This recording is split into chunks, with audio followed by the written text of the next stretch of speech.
Is this the end or is it the beginning? How does it end? Well, I'm trying to figure that out when I am going to review how it ends on Netflix next on the Bloody Breakdown. Let's get creepy.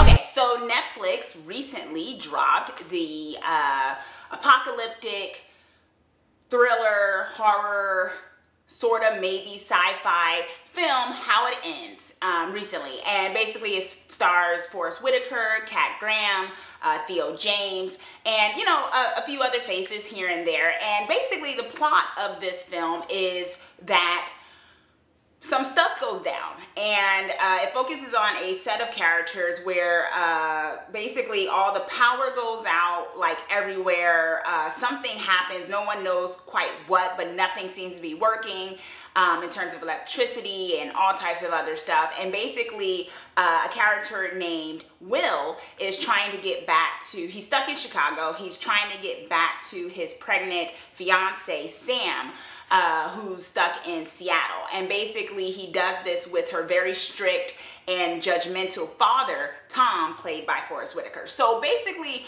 the gist of the film is you following Tom and Will as they try to go from Chicago to Seattle by car in the midst of this apocalyptic, weird happening that is going on. And I'm being super vague because, well, it's super vague when it comes to this film.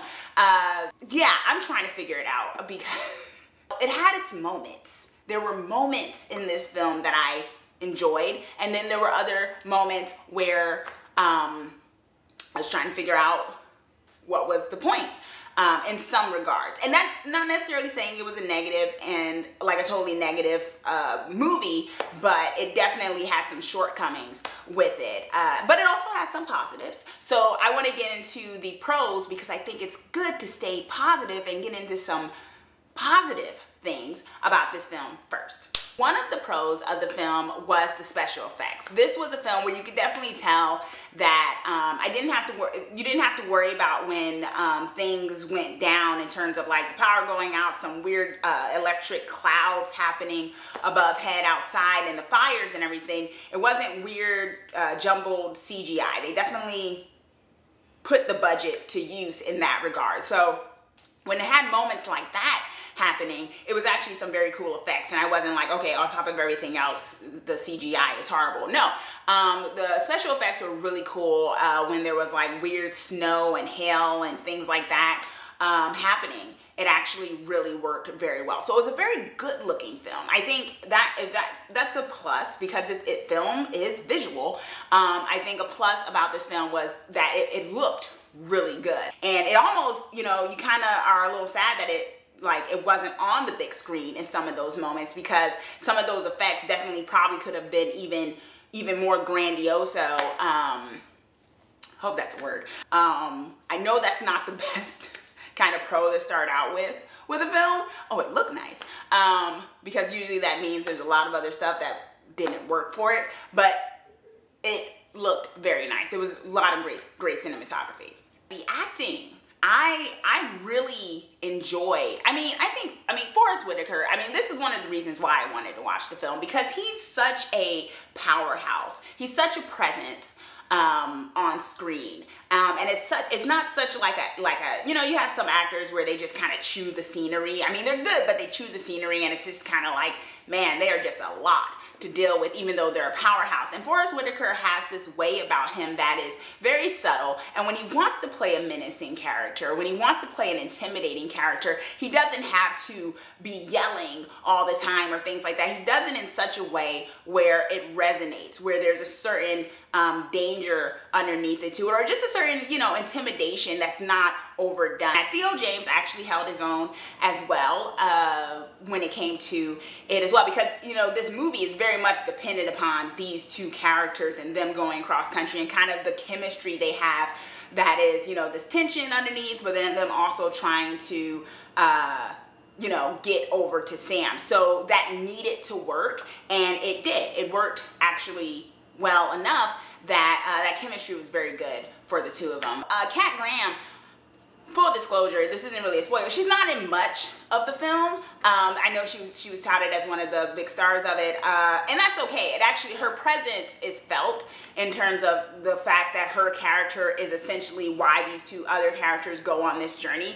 And the moment she does have, it's really, you know, I have always enjoyed when I see her in things. I've watched some other films that she's been in, and I think she's kind of, you know, a rising star, and I think she did good in what she was given, in the time she was given in those scenes. Her character, you have to kind of care for her character in the short moments that you see her, because you have to believe in these other two characters' like conviction, not just on the fact that, oh, that's his fiance and oh, that's his daughter, but on the conviction that she deserves to be saved, right?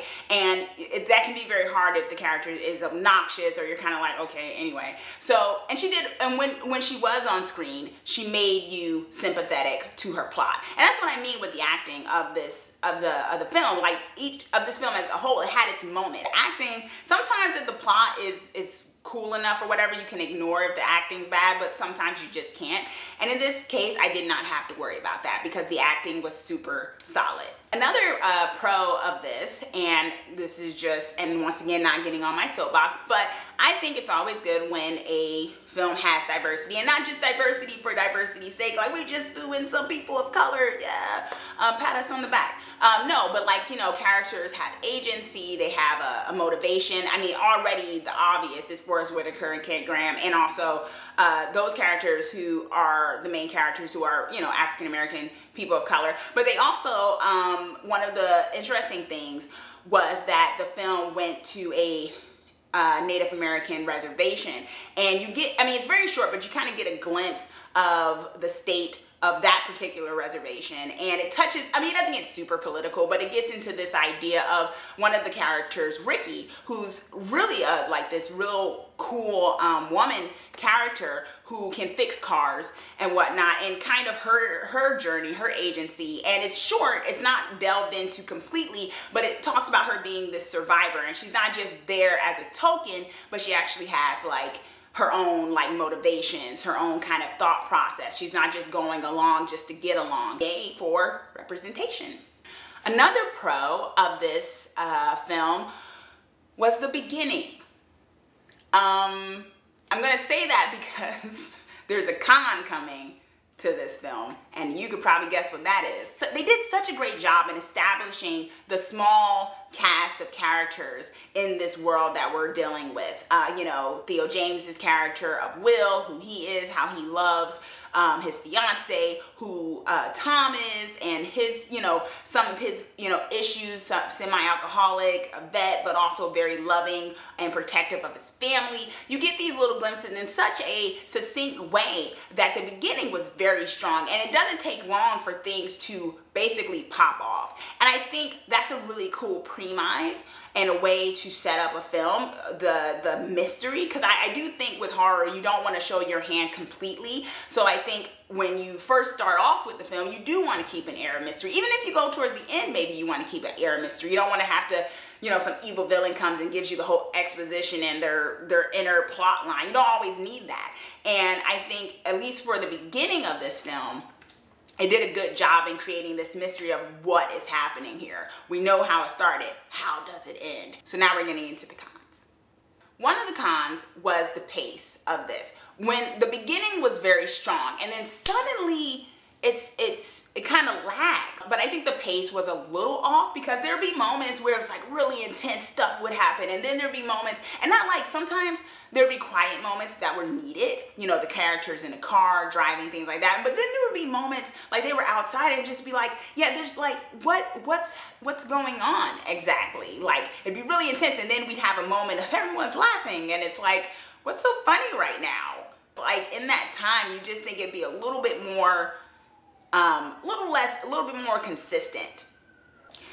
The other con was the length, and I'm actually on the I'm actually on the borderline when it comes to this, because I don't know, there's something where I'm just trying to figure out, was the movie too long or was the movie too short? Because given the plot line, maybe it should have been longer so we could delve into what actually was going on and the characterizations and some of the characters that we met, and maybe if we had a little bit more time, we could have dealt with that. But the movie was actually 2 hours. So maybe my real issue was the fact that it was 2 hours and somehow I still felt like that not much happened. That was it. It was too long and not much happened. So it was too long. That was the problem. I guess I had to think that out loud sometimes. Which gets me to the other con of what is happening. The characters never really talked much about what was actually happening. So, you know, and there were moments of that, but they weren't delved into enough, so at least you could get some like theories or something out, and that didn't happen. So it was kind of like these characters are just trying to get across the country, and it's like, is no one going to self-reflect here? Hey, is this the apocalypse? Is Jesus coming? Wouldn't you need to kind of think on that if you needed to rescue her? Like, it's not just about getting to her, it's about rescuing her, right? Because who knows what exactly is going on. I don't know, if stuff's going down, I think I would be like, man, what is going on? Another con I felt was, I think the world descended into chaos too much. And I don't think this is super spoilery because it happens very quickly. Everyone just loses their crap. I've seen apocalyptic movies where stuff goes down, and usually you come in and it's like maybe a couple of months into it or a couple of years into it, and there's characters who have maybe set up territories, and some people are like pointing guns at everybody because they don't trust anyone, blah, blah, blah. And this happened like within the first day this was going down. Like, people were already pointing guns at people, trying to rob everyone. And I don't know, maybe I have a little bit more hope in humanity. Maybe that was it. Maybe maybe that was the writer's commentary on humanity, that it wouldn't even take months or years for everyone to descend into ridiculousness. Maybe it would just take a day of no electricity. I don't know. I just thought that was weird. It was like everything. It was like the pace was weird, and then on top of that, people are just starting to shoot their guns at people randomly. I'm like, wow, like it's just been 24 hours. My big con was the ending. I'm not gonna spoil it because I'm not even gonna give like an extra 5 to 10 minutes in this video to even talk about spoilers, because look, I just think if you're gonna have a movie that basically it basically says how it ends, and then your ending is that, so unsatisfying. Like, honestly, I think most people, even if you liked or disliked this movie, I think we all can agree once you see it that you will be like, is that it? You're just, maybe you're just setting yourself up for failure. If that, don't name the movie that. Name something else. Because I'm going to be focusing on the ending because it's in the title. And when it comes to the ending, that should not be a con. I don't know. But that ending, no spoilers, but that ending, I'm just talking about it because it was in the title. And I think you owe it to people, if you're going to do that, you will probably be angry. That's all I'm going to say about that. So, with all of that said, is this movie How It Ends? Is How It Ends stab approved? I'm going to say it's stab approved. I'm only going to say, okay, I'm going to say it's stab approved because it has really cool acting in it. Forest Whitaker, that's awesome. And, I mean, overall it had its moments. It was good visuals. And also because it's included in streaming. Like, you don't got to pay extra to watch this on Netflix. It's already in your Netflix. You will not beg for the 2 hours of your life back at the end of this movie. You just won't. It's not the must-go see of the Netflix streaming, but it's also not the most horrible movie on there. And if you have a night to just kind of want to really behold Forest Whitaker's great acting, or how beautiful Kate Graham is, or whatever, you could turn it on. You know, I'm gonna say it's stab approved because I didn't hate it. Okay, so did you watch how it ends? How did you feel about how it ended? Or not, whatever, how it began. Be sure to comment down below and let me know your thoughts. And also be sure to subscribe so that you are the first to know when I post my new videos, whether it be horror review trailers, reactions, or reviews of horror movies. Thanks for watching. Let's get creepy together.